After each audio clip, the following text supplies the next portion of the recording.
আইসিসিতে ভারতীয়দের আধিপত্য নিয়ে বিস্ফোরক মন্তব্য করেছেন পাকিস্তানের সাবেক স্পিনার সাইদ আজমল। তার দাবি, ভারতের কারণে আইসিসি নিরপেক্ষভাবে কাজ করতে পারছে না। বর্তমানে আইসিসির চেয়ারম্যান জয় শাহ এবং প্রধান নির্বাহী সংযোগ গুপ্ত দুজনই ভারতীয়। শীর্ষ পদগুলোতে ভারতীয়দের এই দাপটকে ক্রিকেটের জন্য ক্ষতিকর মনে করেন আজমল। আজমল সাফ জানিয়েছেন, আইসিসি যদি বিসিসিআই এর ওপর নিজের সিদ্ধান্ত কার্যকর করতে না পারে তবে এই সংস্থার অস্তিত্বেরই কোনো প্রয়োজন নেই। চ্যাম্পিয়ন্স ট্রফিতে ভারতের পাকিস্তানে না যাওয়ার প্রসঙ্গ টেনে তিনি বলেন, ভারত পাকিস্তানে না খেলার পেছনে কোনো যুক্তিসঙ্গত কারণ ছিল না। বিশ্বের সবচেয়ে ধনী ক্রিকেট বোর্ড হওয়ার কারণে বিসিসিআই এর কাছে আইসিসি নতি স্বীকার করছে বলে মনে করেন এই পাকিস্তানি ক্রিকেটার, যার ফলে আইসিসি তার গ্রহণযোগ্যতা হারাচ্ছে।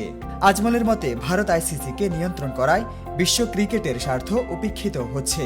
এই বিতর্ক এখন ক্রিকেট বিশ্বে ব্যাপক চাঞ্চল্যের সৃষ্টি করছে। রাশেদ বিল্লাহ, স্পোর্টস, জয় জয় দিন।